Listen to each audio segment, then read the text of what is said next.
Assalamualaikum warahmatullahi wabarakatuh. Kami dari kelompok Sabana akan mempresentasikan mengenai optimalisasi proses pengajuan suket hasil komunikasikan melalui platform web terintegrasi. Next. Kelompok kami beranggotakan dari Muhammad Sultan Fatir, Azhar Tama, Banu Azizi, juga Nabila Pasha Marcelina. Next.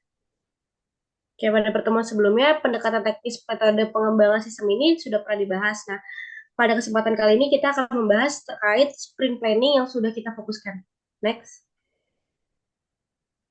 Jadi pada sprint pertama ini, pada tanggal sekitar 28 September 2025 ini kita sudah melakukan next beberapa sprint itu sekitar dua sprint. Yang pertama adalah identifikasi masalah dan perancangan proyek yang dilakukan pada tanggal 26 bulan Agustus 2025, yang mana di sini kita finish di tanggal 9 September 2025, yang mana kita berdurasikan sekitar 2 minggu dan berstatuskan komplit, yang mana kita sudah mengidentifikasi masalah dan juga perancangan proyek. Lalu pada sprint kedua ini kita membuat fitur terkait autentikasi, OTP, API, dan juga database. Yang mana di sini kita start di tanggal 14 September 2025, juga kita finish di tanggal 28 September 2025, yang mana berdurasikan sama, yaitu 2 minggu dan juga berstatus komplit. Next.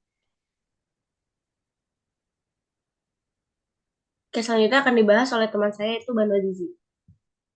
Ya baik, pada bagian ini saya akan menjelaskan tentang API yang digunakan dalam sistem Capstone Project kelompok kami itu Sabana. Jadi API ini berperan penting sebagai jembatan antara front-end dan juga back-end, sehingga semua proses seperti login, register, maupun nanti pengelolaan data dan bisnis logic yang lainnya berjalan dengan baik. Next,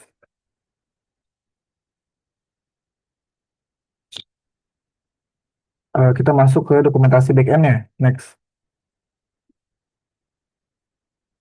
Oke, yang pertama ini adalah API Request OTP. Jadi API ini digunakan ketika masuk melakukan registrasi. OTP atau one time password ini akan dikirim ke email mahasiswa dengan domain resmi kampus yaitu @student.unsicretaci.id yang berfungsi sebagai verifikasi awal untuk memastikan bahwa yang mendaftar benar-benar mahasiswa aktif.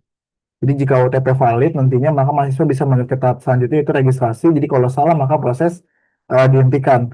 Nah ini adalah contoh kalau kita request OTP. Jadi kalau ketika kita berhasil nanti dapat message-nya itu adalah mahasiswa baru dibuat dan OTP terkirim ke email, lalu dapat OTP-nya juga.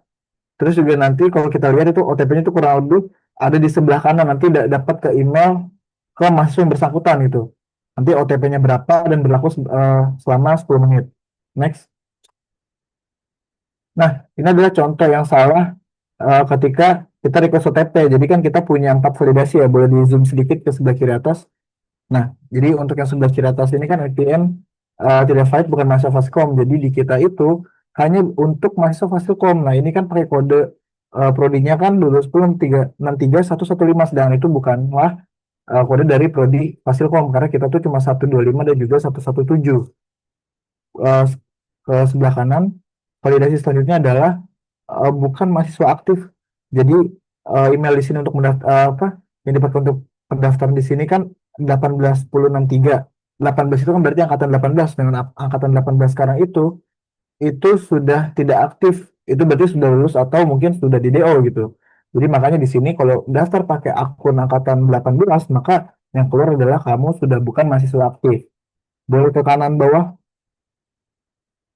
Nah, untuk yang di kanan bawah ini email tidak valid atau tidak ditemukan NPM secara lengkap karena email itu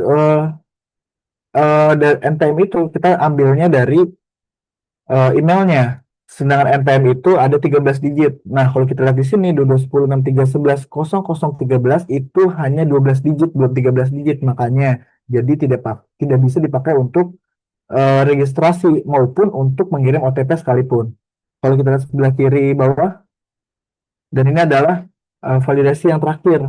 Validasi yang terakhir adalah student.unsicretaci.id karena kita tuh ya harus mahasiswa Unsika gitu yang daftar di sini. Makanya kalau kita di sini pakainya 210 311 0013@gmail.com itu nggak bisa karena apa? Karena kita harus pakai domain student.unsicretaci.id. Nggak bisa pakai selain itu. Nggak bisa pakai selain email kampus. Next. Nah, kita masuk ke API register. Jadi ini adalah contoh kita kalau kita daftar apa atau registrasi register. Kalau yang sebelah kiri kan ini kan ketika benar, ketika berhasil. Nah, ketika berhasil ini, jadi kita masukin email, nama, password juga OTP yang kita dapat dari email tadi.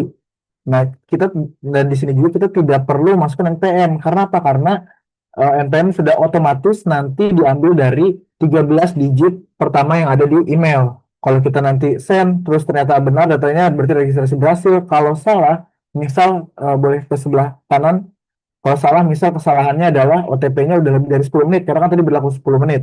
Kalau misalkan lebih, OTP itu tidak valid atau kadaluarsa, kurang lebih seperti itu. Next.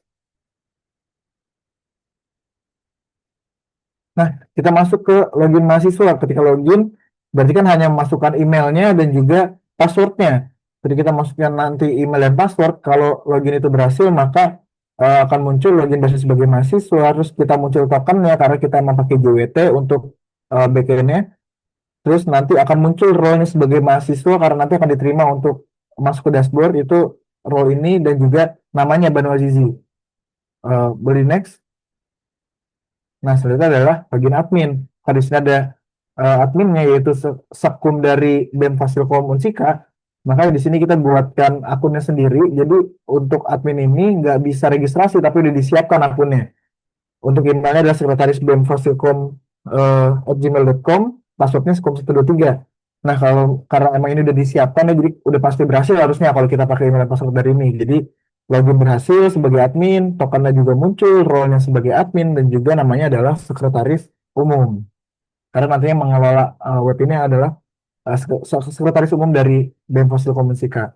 Nah, untuk ini API Get Profile Dashboard ini adalah ini kita pakai untuk apa? Untuk ketika setelah nanti login pasti masuk ke dashboard, sedangkan itu butuh data-data tertentu. Misalnya apa? Butuh nama atau ada juga email.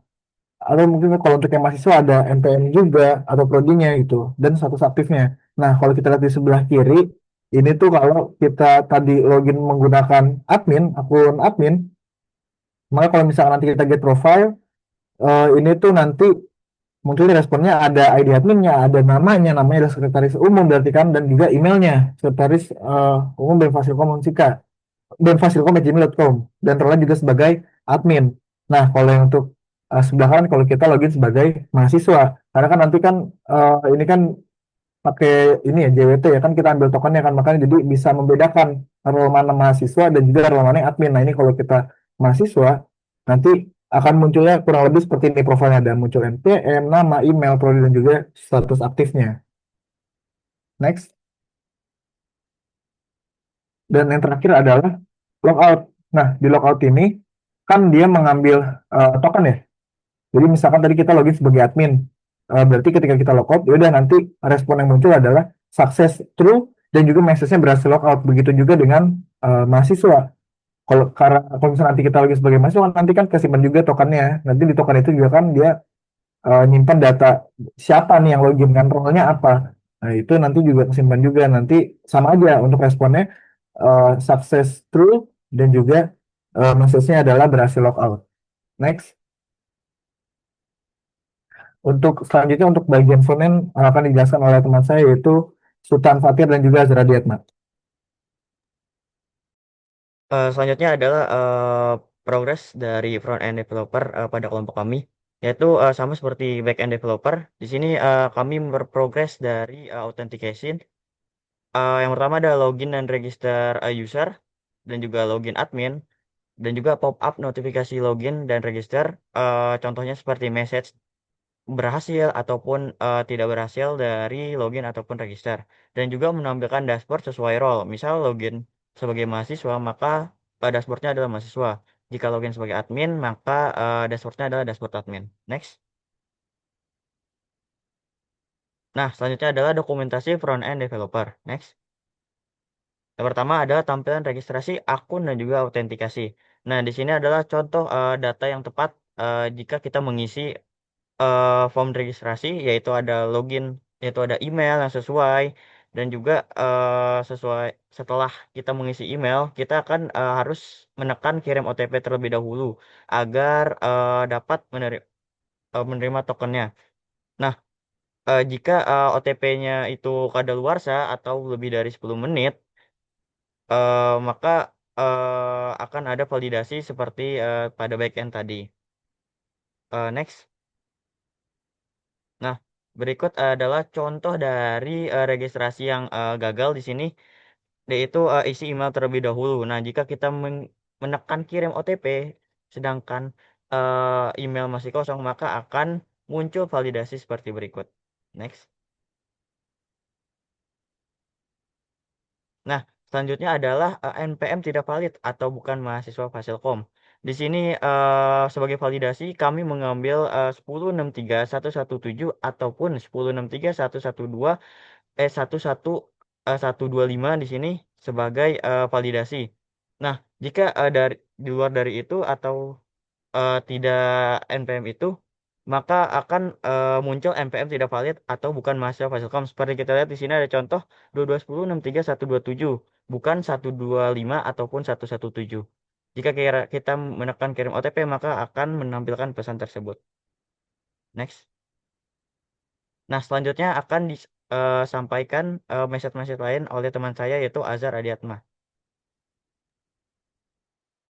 Oke, selanjutnya masih terkait dengan registrasi akun dan autentikasi dari contoh yang salah di sini ada salah satu contoh di mana dengan message email tidak valid bahwasannya tidak ditemukan NPF secara lengkap dan di sini bisa kita lihat bahwasannya email yang dimasukkan atau NPM yang dimasukkan itu tidak lengkap secara utuh sebagaimana NPM yang terdaftar di Unsika di mana 13 digit di sini cuman ada beberapa digit aja.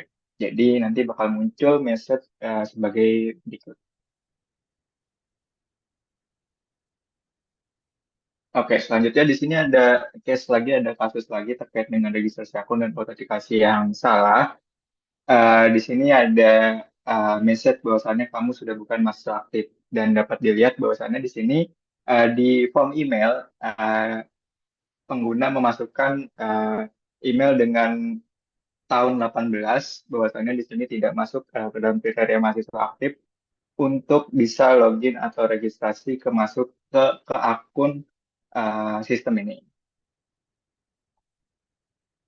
Oke, selanjutnya di sini ada tampilan dari login user dan juga admin beserta autentikasinya. Di sini ada dua kasus di mana yang pertama ini ada ketika user tidak memasukkan sama sekali email dan password, akan muncul message bahwasannya email dan password wajib diisi terlebih dahulu. Dan kemudian di sini uh, ada case atau autentikasi bagi bahwasannya email tidak terdaftar dan dapat dilihat bahwasannya email yang didaftarkan di sini atau email yang login ke akun ini bisa jadi bukan email dari user ataupun bukan email dari admin ataupun bukan akun yang terdaftar oleh Unsika itu sendiri maka akan muncul message email tidak terdaftar. Oke, selanjutnya di sini ada tampilan dashboard dari role master dan admin. Ketika kita sudah masuk ke login tadi terus submit maka akan masuk ke dashboard sesuai role yang sudah terregistrasi di sistem pengajuan surat kehilangan sertifikat ini. Bahwasannya di mahasiswa ini ada beberapa fitur. Yang pertama ada ajukan surat dan juga riwayat surat. Dan di bagian admin di sini ada beberapa fitur juga, ada daftar pengajuan, manajemen surat, dan manajemen akun. Dan inilah tampilan UI awal dashboard untuk sistem pengajuan surat kehilangan sertifikat baik KKM dan juga PKKMB.